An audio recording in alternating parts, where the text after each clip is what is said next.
Now, another thing that people often say is that for guessing, two identical theories, here, suppose you have two theories, A and B, which look completely different psychologically, have different ideas in them and so on, but that all the consequences that are computed, are exactly the same.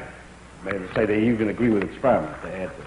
The point is, though, that the two theories, although they sound different at the beginning, have all consequences the same. It's easy usually to prove that mathematically by doing a little mathematics ahead of time to show that the logic from this one and this one will always give corresponding consequences. Suppose we have two such theories, how are we going to decide which one is right? No way, not by science, because they both agree with experiment to the same extent. There's no way to distinguish one from the other. So the two theories, although they may have deeply different ideas behind them, may be mathematically identical, and usually people say then in science one doesn't know how to distinguish them, and that's right. However, for psychological reasons, in order to guess new theories, these two things are very far from equivalent, because one gives a man different ideas than the other. By putting the theory in a certain kind of framework, you get an idea what to change, which would be something, for instance, in theory A that talks about something that you say, I'll change that idea in here. But to find out what the corresponding thing is you're going to change in here may be very complicated.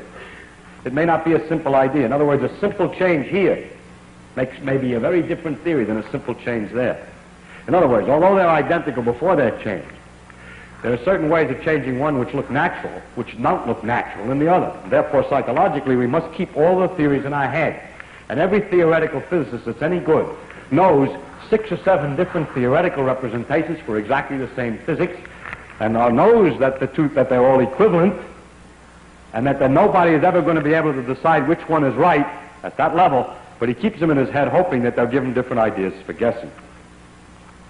Incidentally, that reminds me of another thing, and that is that the philosophy or the ideas around the theory, a lot of ideas, you say, I believe there is a space-time or something like that in order to discuss your analysis, that these ideas change enormously when there are very tiny changes in the theory. In other words, for instance, Newton's ideas about space and time agreed with experiment very well. But in order to get the correct motion of the orbit of Mercury, which was a tiny, tiny difference, the difference in the character of the theory with which you started was enormous. Reason is, these are so simple and so perfect. They produce definite results. In order to get something to produce a little different result, it has to be completely different. You can't make imperfections on a perfect thing. You have to have another perfect thing. So the philosophical ideas between Newton's theory of gravitation and Einstein's theory of gravitation are enormous. The differences, rather, are enormous. What are these philosophies? These philosophies are really tricky ways to compute consequences quickly. A philosophy, which is sometimes called an understanding of the law, is simply a way that a person holds the laws in his mind so as to guess quickly at consequences. Some people have said, and it's true, for instance, in the case of Maxwell's equations and other equations, never mind the philosophy, never mind anything of this kind, just guess the equations. The problem is only to compute their answers so that they agree with experiment, and is not necessary to have a philosophy or argue or words about the equation. That's true in a sense, yes and no. It's good in the sense you may be, if you only guess the equation, you're not prejudicing yourself and you'll guess better. On the other hand, maybe the philosophy helps you to guess. It's very hard to say. For those people who insist, however, that the only thing that's important is that the theory agrees with experiment, I would like to make an imaginary discussion between a Mayan astronomer and his student. The Mayans were able to calculate with great precision the predictions, for example, for eclipses and the position of the moon in the sky, the position of Venus, and so on. However, it was all done by arithmetic. You count a certain numbers, you subtract some numbers, and so on. There was no discussion of what the moon was.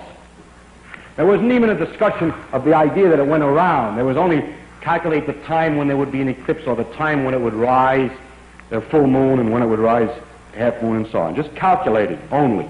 Suppose that a young man went to the astronomer and said, I have an idea.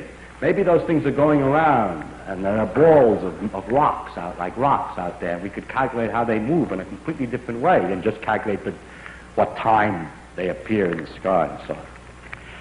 So, of course, the Mayan astronomer would say, yes, how accurate can you predict eclipses? He said, I haven't developed the thing very far. He says, but we can calculate eclipses more accurately than you can with your model, and so you must not pay any attention to this because the mathematical scheme is better. And there's a very strong tendency of people to say against some idea, if someone comes up with an idea and says, let's suppose the world is this way, and you say to him, well, what would you get for the answer for such and such a problem? And he says, I haven't developed it far enough. And you say, well, we have already developed it much further, and we can get the answers very accurately. So it is a problem as to whether or not to worry about philosophies behind ideas.